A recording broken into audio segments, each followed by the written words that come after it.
Bonjour à tous. Pour faire suite à la vidéo précédente Darktable 3.8 démarrage en mode relatif à la scène, petit complément en vidéo assez court pour expliquer le but de Darktable et surtout les exports de Darktable.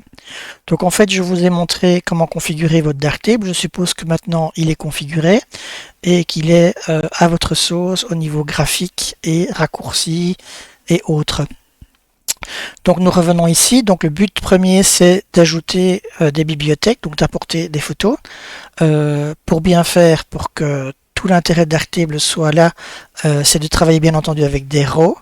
Pourquoi? Parce que des RAW ont une dynamique plus large, donc ce sont des fichiers 14 bits, alors qu'un JPEG est un fichier 8 bits, donc Darktable a beaucoup moins de latitude de travail avec un JPEG plutôt qu'avec un RAW.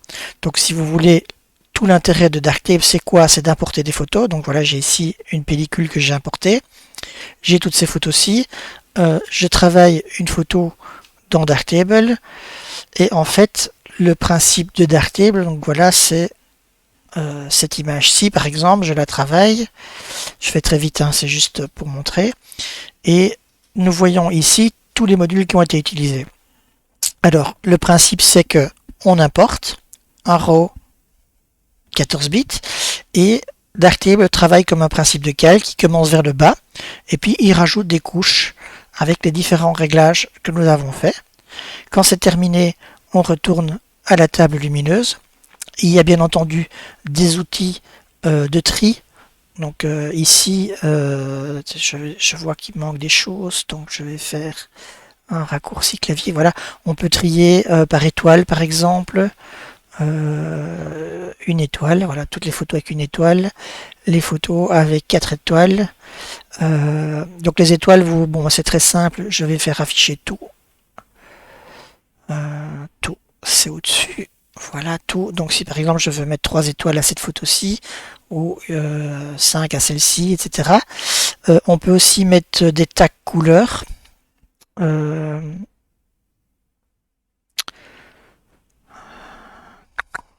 Comment est-ce que l'on fait les tags couleurs? Je n'en sais rien, je crois que c'est... J'ai un raccourci, voilà, vous voyez, j'ai fait un tag jaune. Moi j'ai des raccourcis clavier, là un tag rouge. Ici c'est un tag bleu. Et là c'est... On va mettre un tag vert, en rouge.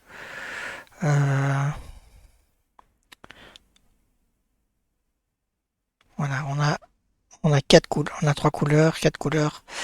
Donc oui, on peut rajouter des tags couleurs. Ça, moi je fais ça avec des raccourcis clavier qui sont F1, F2, F3, F4. Et après vous pouvez bien entendu trier par couleur.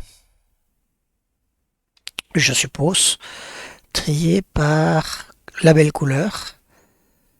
Donc là il a classé toutes les couleurs ici.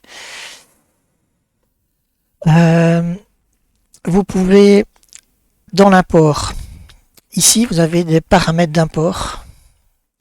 Vous pouvez par exemple, donc ici moi j'ai rajouté des données qui seront automatiquement ajoutées à toutes mes photos dès l'import. Ça se rajoutera dans les exifs des exports. Donc ici il y a l'auteur, la diffusion, les droits, quelques mots-clés. Vous voyez ici séparé par des virgules. Là vous mettez un peu ce que vous voulez. Vous pouvez aussi individuellement, donc ça c'est à l'import, donc ça sera automatiquement sur toutes les photos. Mais vous pouvez spécifiquement en sélectionnant des photos, vous pouvez aller ici dans les mots-clés par exemple et rajouter des mots-clés nouveaux. Vous pouvez prendre des pré-réglages de mots-clés que vous pouvez aller rechercher et rajouter. Donc moi j'utilise pas beaucoup, j'utilise principalement ceux à l'export, mais bon, des personnes qui voudraient utiliser de manière plus intensive les mots-clés, il y a des possibilités, et évidemment il y a des possibilités de tri après en fonction de ces mots-clés. Et bien entendu, ces mots-clés se retrouvent dans l'export. Dans les collections, il y a toutes sortes de tri. Donc vous pouvez rechercher par exemple toutes les photos par mots-clés, par titre, par étoile, par label couleur, par géolocalisation, par boîtier, objectif, focal, etc. Donc si par exemple je prends les focales, vous voyez toutes les focales, si je veux toutes les photos faire à 24, il manque des photos, c'est parce que j'ai retiré des photos, mais c'est des têtes de mort, ne vous inquiétez pas, c'est juste que les photos ne sont plus à l'endroit où elles étaient au moment de l'import. Donc je reviens à mes collections.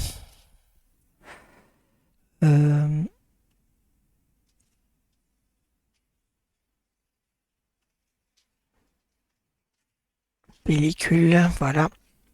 Je reviens à mon live. Donc voilà, donc ça c'est tous les outils de tri. Vous pouvez rajouter bien sûr dans les exifs si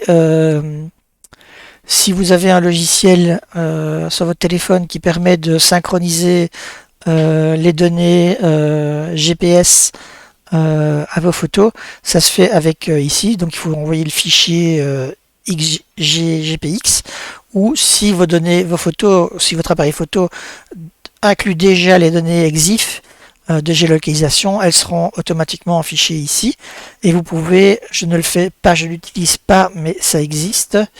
Vous pouvez dans Autres, dans Cartes, vous pouvez positionner vos photos sur des endroits ou donner des adresses d'emplacement.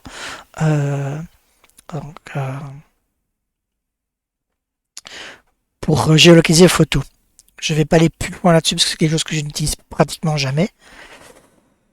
Voilà, alors maintenant on va donc vous avez importé vos photos, vous avez trié vos photos, vous avez tagué vos photos, vous avez fait votre traitement d'image. Mais le but final c'est d'en sortir un JPEG parfait. Et ça se fait avec l'onglet export de la table lumineuse. Donc ici vous voyez, je vais juste agrandir un petit peu la fenêtre pour qu'on voit mieux. Donc voilà, ça c'est le module d'export.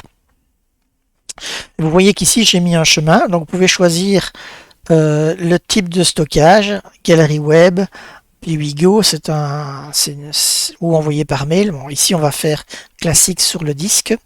Vous pouvez dire un chemin. Ce chemin peut être relatif à l'origine d'où se trouvaient les RAW, mais moi ici j'ai mis un chemin fixe, donc un endroit fixe, toujours au même endroit. Et puis alors ici vous avez les formats d'enregistrement. Donc par exemple ici c'est du JPEG 8 bits, mais si par exemple vos photos sont destinées à être travaillées dans un autre logiciel sans perte, vous pouvez par exemple faire du TIFF 8, 16 ou 32 bits. Attention, ça c'est lourd. Vous avez ici, en JPEG, vous avez ici par exemple la compression. Si par exemple je mets du TIFF, mais vous aurez le type, si c'est 8 bits, si 16 bits ou 32 bits, si par exemple vous avez fait du HDR. Donc voilà, les options se trouvent ici. Donc je vais revenir à du JPEG. La compression. Si c'est sur 0, ça sera la taille d'origine moins le cadrage éventuel que vous avez fait. Autoriser l'agrandissement est sur non, donc c'est-à-dire que l'image restera à son nombre de pixels d'origine. Profil, ben, évidemment, vous avez déjà normalement fait tout ça dans la chambre noire, donc tout ceci, il faut laisser par défaut, sauf si pour une raison ou une autre, vous voudriez appliquer un style qui s'ajouterait en plus par après en sortie, ça peut se faire ici. Je conseille vraiment pas d'utiliser tout ça. Je conseille de faire tout ça plutôt dans votre table, dans votre chambre noire. Une fois que vous avez ceci, vous pouvez bien entendu enregistrer ceci comme un pré-réglage. Donc ici, moi, c'est export 45 mégapixels classique. Et vous voyez que j'ai d'autres réglages.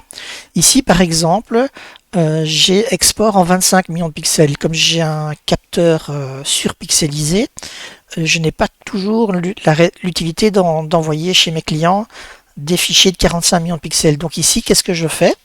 Les réglages sont toujours les mêmes, c'est toujours au même endroit. C'est toujours en JPEG 8 bits, compression de 95, mais vous voyez que j'ai, au lieu d'être 0 ici, j'ai mis une limitation en taille qui est à 6016 pixels.